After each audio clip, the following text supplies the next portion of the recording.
Hey Hi, everybody. everyone, happy 2021. Kayla and Paul here, just jumping on real quick to just share a recap of the Success Habits workshop we performed in 2020. And it had some amazing tools in it that could have really helped you with that year, because let's be honest, 2020 was a crazy year. None of us have experienced something like that before. And so the tools that we had in Success Habits could really help you with that, and maybe you just need a little refresher to make 2021 super strong. And so that's what we're here to do, and we hope it really serves you. Yeah, so the one thing we talked about, the number one thing was the focus. What we focus on, we feel. And if you had the opportunity to watch the documentary on Netflix called Social Dilemma, we know that some of the biggest companies on the planet, they want our attention.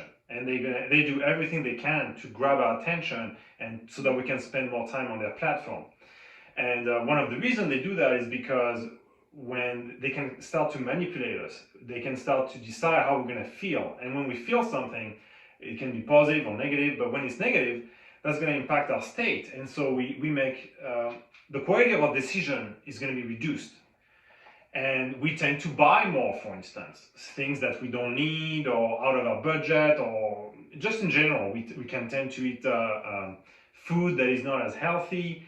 So that's the number one, is the focus. What we focus on, we feel. Mm-hmm. The number two, the second thing, very important, was the meaning that we give to any situation in life. So for instance, for 2020, for some people it was a disaster. It was horrible. They felt lonely. But for other people, maybe you had a different meaning. Maybe for you it was like more time for yourself, so that you could spend on projects that you always wanted to do and never had the time to do before. Or maybe you were like, it was a year where you could reconnect with your family or whatever it is, Mm-hmm. right? We have different meaning, and the meaning we choose is going to impact how we feel.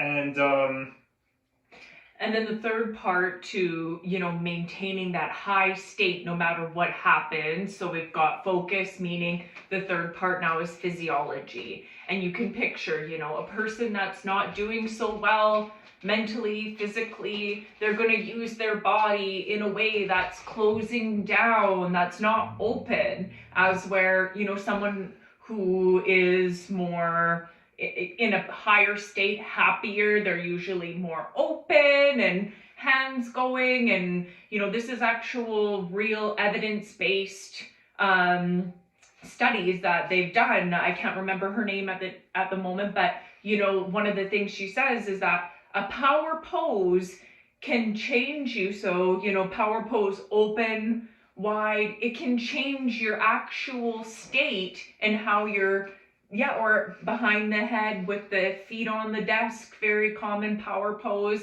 When you do these, you're actually it's signaling through your body that you're ready for that higher elevated state. As where if you close down before an interview or anything like that, you're less likely to do well, because you're sending signals to your body that tells your nervous system that you're not doing so good. And we can actually measure testosterone increase, Mm-hmm. which is going to bring more confidence, and we're more able to take riskier actions, not in a bad way, more like, and just more confidence, and also more serotonin, the happiness hormone. So the way we use our body is so critical. Mm-hmm. It can help you change your state from lower to higher very quickly, just the same as focus and meaning can as well. And so and like I said, this is a natural thing. A blind person, a natural born blind person that crosses a finish line and goes to celebrate that moment will open their arms up open wide, even though they've never witnessed that in their life. So this is a natural intelligence that we can tap into and use to our advantage. And so now you've got the three components that are really key to maintaining that peak state. And so now let's say you're in a bit of a funk, your state is dropping.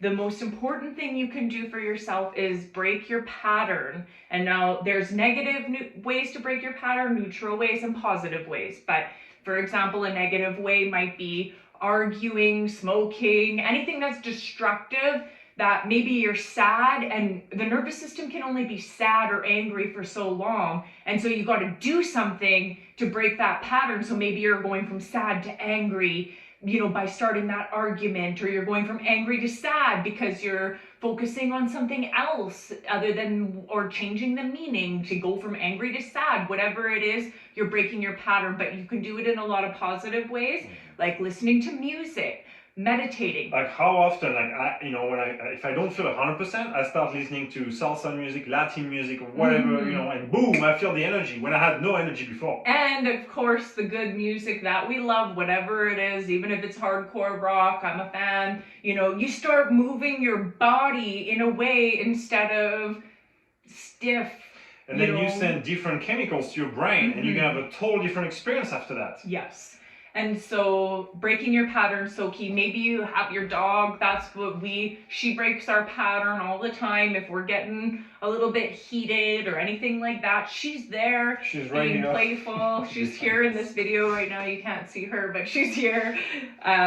It's whatever your pattern break is, just, be mindful of that. And when you notice your focus or your meaning or your physiology going in a way that's not serving you or the greater good, break your pattern. Listen to your favorite song, play with your dog, your kids, your partner, color, whatever it is. And then the reason why that's so important is because Paul already mentioned it briefly, but when you aren't in a peak state, when your state isn't positive, elevated, and it's lower, your ability to make a quality decision is reduced by 50%. And so if you're going about your day trying to make the best of your day, then if you're not able to get out of that funk, then you're going to make lower quality decisions. You're going to eat the bad thing. You're going to buy that thing you don't need. You're maybe going to say that thing you didn't mean. Whatever it is, it's just not going to help you make good decisions. That's why, at least when you have to make a very important decision, always ask yourself, am I in a peak state? Because your ability to make that decision is going to increase by 50%. Very important.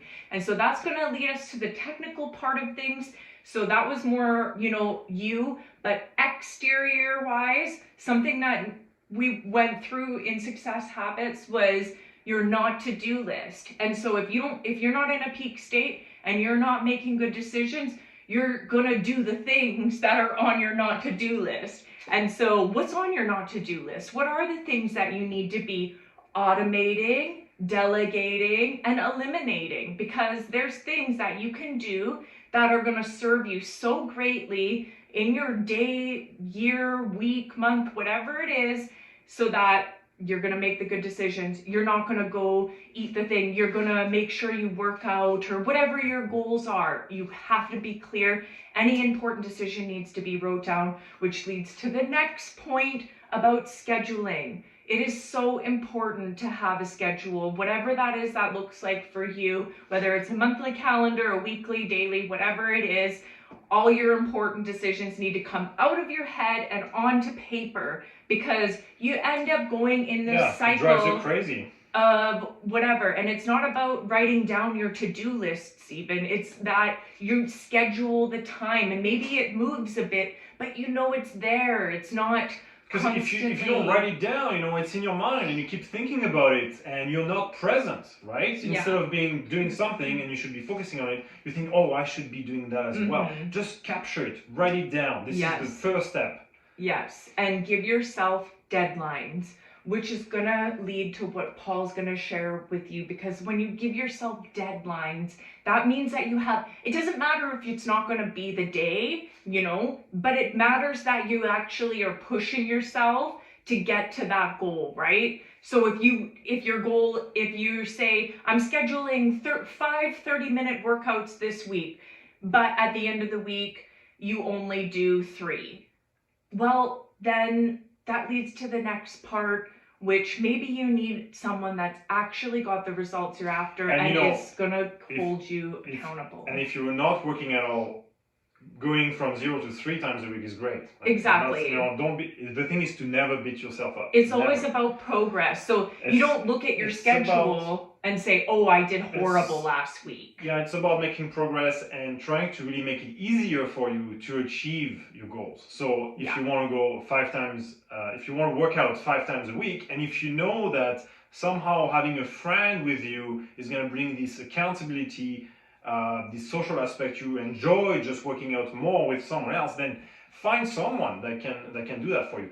But we're talking about the example of working out, but there's so many other examples, right? Studying, writing your book, whatever it is. Yeah, find working with the someone youth, whatever, that could bring you this accountability.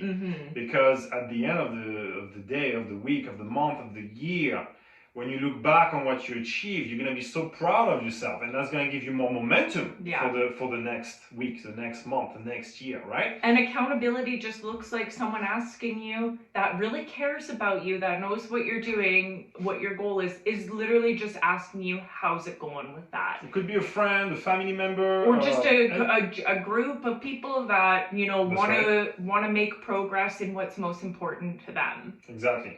And the other step that we mentioned at the Success Habit workshop too was to celebrate. Very important step.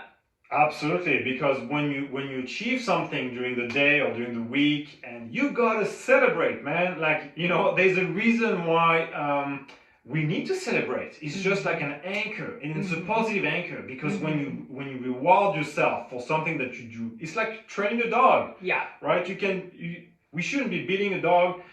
That's not the best training for a dog. Ideally, you reward it when he does something well, and it's the same with us, right? Yes. And so it's so important to reward yourself in different ways, the way you want it, and celebration is just key. We just tend to some of us are high achievers, and we just look at what we didn't do, and we beat ourselves up, and we're gonna lose the momentum if we do that.